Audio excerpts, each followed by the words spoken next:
साना फुंनि 7था थाबाय थाया। साना जाहैबाय गिदिंबाय थायो बे बिथांमोना जाम्बासो। बिथांमोना गिदिङाखै, बिथांमोना गावसोरनि आन्दायनाय ना। बिथांमोना माने साना गिदिङोखौ बुजियाखै। बे सिगाङावथ' साना माब्लाबाबो फुंनि थाबाय थाया रायजोफोर। साना फुंनि 7था थाबाय थाया। साना जाहैबाय गिदिंबाय थायो बे बिथांमोना जाम्बासो। सानाथ' गिदिङो, गावसोर गिदिङाखै, बिथांमोना गावसोरबो गिदिंनांगौमोन। बिथांमोना गिदिङाखै, बिथांमोना गावसोरनि आन्दायनाय ना। बिथांमोना माने साना गिदिङोखौ बुजियाखै। दा दिनै जौगाथि खौसेथिखौ नुनानै जेरै आं बुंनायसै खाम्फाथाखौ बिथांखौ लानानै बिथांमोना खाम्फाथाखौ लानानै बिराद एकदम गमब्रायनाय मोनबाय, फाग्ला जाबाय आरोखि।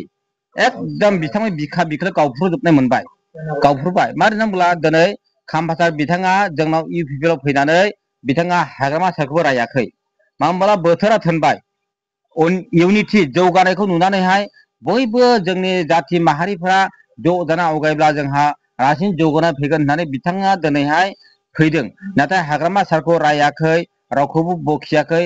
बै मेनि फेस मिट होनाय बायदि गोदाव सोराव रावखौ बुङाखै सारा, खाम्फा सारा रावखौ बुङाखै। खिन्थु बिथाङा माने देशनि जौगानायखौ नुनानै माने बिथाङा फैदों खौसेथि मावलांनो होननानैहाय।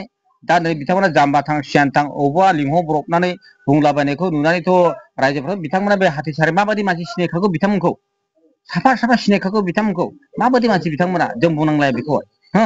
आं बेखौ सानदों। आरो नोंथांमोना बिनिफ्राय माबा सोंनांगौ दंबावबा सोंनो हागोन, आं बिनि फिननायखौ आं होनो रेडि।